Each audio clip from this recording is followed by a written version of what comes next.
Hello everyone, आज मैं explain करने वाला हूँ द मोमेंट। ये एक चाइनीज़ फैंटेसी मूवी है क्योंकि इसकी स्टोरी बेस्ड है एक जलपरी और एक नॉर्मल इंसान की लव स्टोरी पर। और इन दोनों की लव स्टोरी को इस मूवी में बहुत ही खूबसूरत तरीके से दिखाया गया है। So without wasting time, let's start the movie. So movie शुरू होती है म्यूजियम के एक सीन के साथ, जहाँ पर कुछ बच्चे होते हैं। बेसिकली एक म्यूजियम नहीं होता है बल्कि एक घर ही होता है, बट उस घर का मालिक उसको म्यूजियम कहता है। उस घर में एक छिपकली रखी होती है और वो आदमी उन बच्चों से कहता है कि ये एक डायनासोरस है, और वो अपने बंधे हुए कुत्ते को पैंथर टाइगर कहता है। बच्चे उससे कहते हैं कि अरे ये तो एक कुत्ता है और तुम्हारे पास हमें दिखाने के लिए कुछ भी नहीं है, चलो जल्दी से हमारे पैसे वापस कर दो। तब वो आदमी उन बच्चों को एक कमरे में जाने के लिए कहता है, और वो बच्चे जैसे उस कमरे में जाते हैं वो आदमी टब में से मरमेड की ड्रेस पहनकर निकलता है। उन बच्चों का दिमाग तो उसको देखते ही खराब हो जाता है। ऊपर से वो अपने दांत दिखाते हुए उन बच्चों से कहता है कि चलो जल्दी से एक फ़ोटो क्लिक कर लो। अब उन बच्चों को गुस्सा आ जाता है और वो उठाकर उसकी धुलाई कर देते हैं। इसके बाद एक बिल्डिंग में ग्रीन गल्फ नाम के एक आइसलैंड की सेल के लिए बोली लगाई जा रही होती है, जिसे ल्यू जेन नाम का एक बहुत बड़ा बिजनेसमैन खरीद लेता है, जो हमारी मूवी का मेन कैरेक्टर है।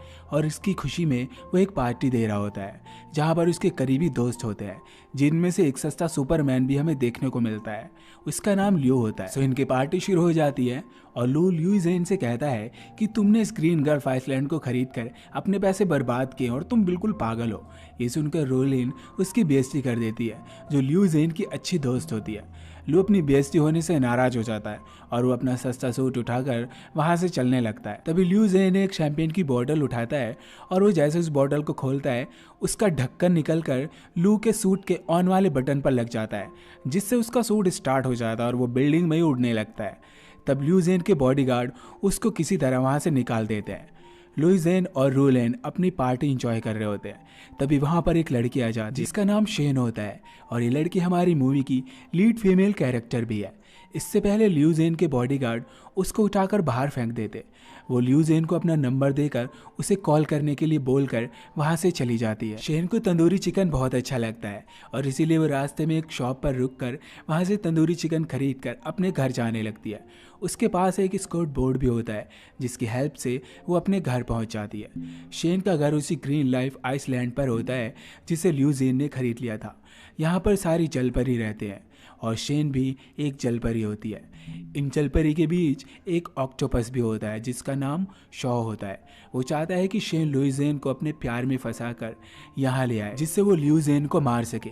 इसीलिए इन्होंने शेन को ल्यूजेन की पार्टी में भेजा था और उन्होंने शेन को इंसानों की दुनिया के लिए ट्रेन भी किया होता है।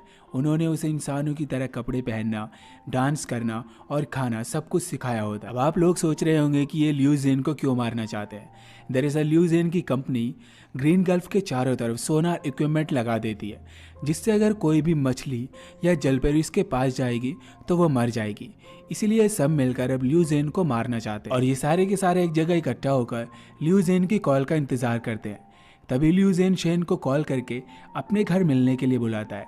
ये सुनकर ये सभी खुश हो जाते हैं और वो ल्यू जेन को मारने की प्रैक्टिस करने लगते हैं, और वो सारे के सारे एक रूम के अंदर छिप जाते हैं ताकि जैसे ही शॉन ल्यू को यहाँ लेकर आए वो उसे मार सके। इसके बाद शॉन को ल्यू के आदमी वहाँ से ले जाते हैं, लेकिन उसके आदमी उसे ल्यू के कमरे में नहीं जाने देते। पर शॉन उनको चकमा देकर उसके ऑफिस में घुस जाती है। ऑफिस में घुसते ही वो उसको मारने की कोशिश करती है, पर काफ़ी कोशिश करने के बाद भी वो उसे मार नहीं पाती। तब ल्यू की गोल्फ स्टिक शॉन को लग जाती है और वो फ्लोर पर गिर जाती है। उसे होश आने के बाद ल्यू उससे पूछता है कि अरे तुम यहाँ क्या कर रही हो। शॉन कहती है कि तुम्ही ने तो मुझे यहाँ पर बुलाया है। ल्यू कहता है कि मैंने तो बस यूं ही कॉल कर दिया था, लेकिन तुम तो सच में ही आ गई। तब ल्यू जेन उसको पैसे देकर वहाँ से जाने के लिए कहता है, पर शेन उससे कहती है कि उसे पैसे नहीं चाहिए, बल्कि वो तंदूरी चिकन खाना चाहती है, और ल्यू के काफ़ी पैसे देने पर भी वो नहीं लेती। तब ल्यू उससे पीछा छुड़ाने के लिए उसे चिकन खिलाने ले जाता है। वो आकर एक शॉप पर रुक जाते हैं। शेन कार से उतरकर चिकन खरीद लेती है और ल्यू भी उसके पास आकर बैठ जाता है। शेन उससे कहती है कि क्या तुम नहीं खाओगे, खाकर देखो ये बहुत ज़्यादा टेस्टी है। ल्यू उससे कहता है कि नहीं, मैं बाहर का नहीं खाता और ये शॉप तो 3 स्टार भी नहीं है। पर थोड़ी देर बाद वो चिकन पर टूट पड़ता है और काफ़ी सारी प्लेटें खा जाता है। वो शेन से कहता है कि आज मुझे मेरी माँ की याद आ गई, और वो रोने लगता है। खाना खाने के बाद वो शेन को एक ब्लैंक चेक देकर कहता है कि ये लो और जितने चाहे पैसे भर लो। ल्यू जेन शेन को वो चेक देकर वहाँ से चलने लगता है, लेकिन जाते हुए जब वो पीछे मुड़कर देखता है तो शेन उस चेक को आग की भट्टी में फेंक रही होती है।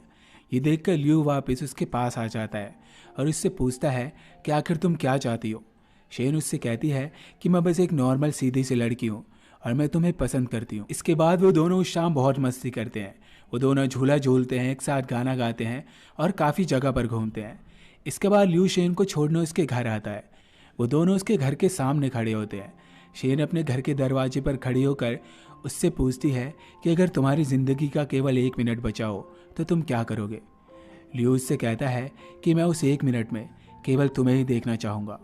वो उससे कहता है कि तुम उन इंसानों में से हो जो दिल को नहीं बल्कि आत्मा को छू लेते हैं। ये सुनकर शेन अपने घर के अंदर घुसकर दरवाज़ा बंद कर लेती है और वो लियू जेन को वहाँ से जाने के लिए कहती है। लियू जेन अपने घर चले जाता है।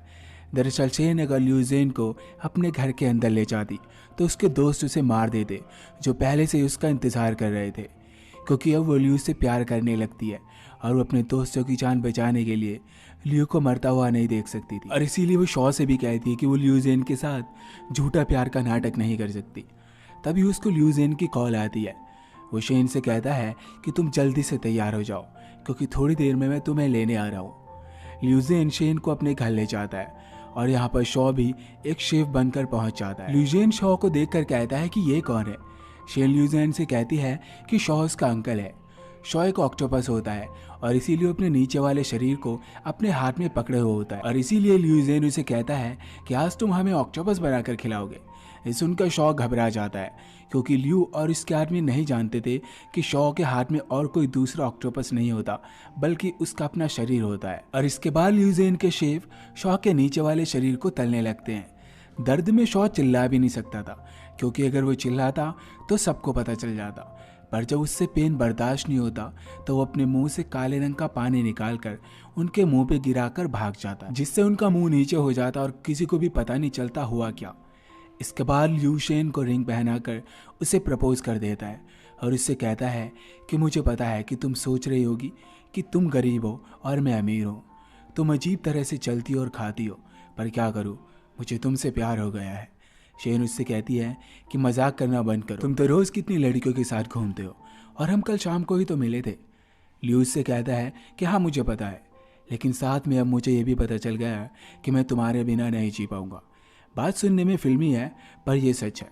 शेन ये सुनकर खड़ी हो जाती है। शेन उससे कहती है कि अगर मैं कहूँ कि मुझे तुम्हें मारने भेजा गया था, अगर मैं कहूँ कि मैं तुमसे प्यार का नाटक कर रही थी, लेकिन लियू उसकी बातों पर विश्वास नहीं करता और उसे किस कर लेता है। तभी वहाँ पर रिलेन आ जाती है और शेन उसको देखकर अपने घर चली जाती है। लेकिन थोड़ी देर बाद लियू शेन से मिलने उसके घर चले जाता है और इस बार लियू शेन को उसके असली रूप में देख लेता है। वो शेन और उसके साथियों को उनके असली रूप में देखकर घबरा जाता है और वहाँ से भागने लगता है, लेकिन तभी शॉ उसको पकड़कर बांध देता है। वो उससे कहता है कि तुम्हारे सोनार इक्विपमेंट लगाने की वजह से हमारे कई साथी मारे गए और कई बिछड़ गए और अब हम तुम्हें मारकर इसका बदला लेंगे। और वो उसका गला पकड़कर घोटने लगता है, लेकिन तभी शेन शॉ की एक पूंछ काट देती है और लियू को वहाँ से भगा देती है। शॉ शेन से कहता है कि अब ये मत कहना कि तुम्हें उससे प्यार नहीं है। शेन कोई जवाब नहीं देती, बस वो रोने लगती है। इसके बाद लियू जेन अपने ऑफिस पहुंचकर रीलेन से उन जलपरियों के बारे में बताता है, पर उसे ये पता नहीं होता कि रीलेन उसको बिना बताए अपनी टीम के साथ काफ़ी टाइम से जलपरियों को ढूंढ रही थी। और अब फाइनली पता चल जाने के बाद वो अपनी टीम के साथ शेन और उसके साथियों को उस आइलैंड पर मारने पहुंच जाती है। लियू जेन उसको रोकने की बहुत कोशिश करता है पर वो नहीं रुकती और उसके सारे आदमी उन सभी को कैद कर लेते हैं और उन पर अटैक कर देते हैं। वो लोग पकड़कर उन्हें मारने लगते हैं, लेकिन शेन उनके हाथ नहीं आती और वो पूरी कोशिश करती है उनसे बचने की, लेकिन ये काफ़ी सारे आदमी होते हैं इसीलिए वो उसे पकड़ लेते हैं।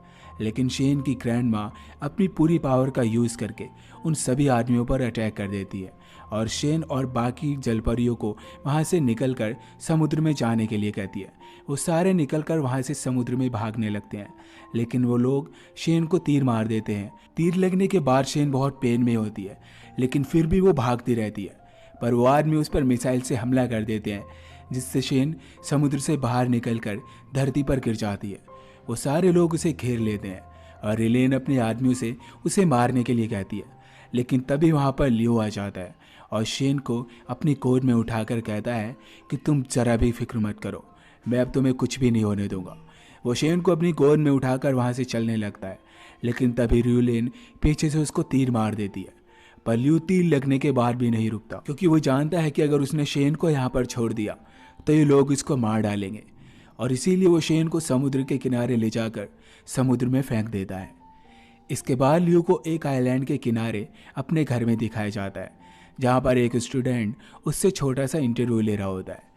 ल्यू ने अपना सारा पैसा एनवायरनमेंट को बचाने में डोनेट कर दिया था। इसके बाद वो स्टूडेंट ल्यूजेन से कहता है कि क्या आप यहाँ पर अकेले रहते हैं। तभी ल्यूजेन अपनी वाइफ को बाहर आने के लिए कहता है, और इसकी वाइफ कोई और नहीं बल्कि शेन होती है। दरअसल ल्यूजेन शेन से शादी कर लेता है और इसके साथ समुद्र के किनारे अपने घर में रह रहा होता है। तो इस तरह हमें इस मूवी की एक हैप्पी एंडिंग देखने को मिलती है। तो गाइस, उम्मीद करता हूँ कि ये मूवी आपको पसंद आएगी। अगर आपको पसंद आए तो चैनल को सब्सक्राइब कर देना। तो फिर से मिलते हैं एक नई मूवी के साथ, तब तक के लिए टेक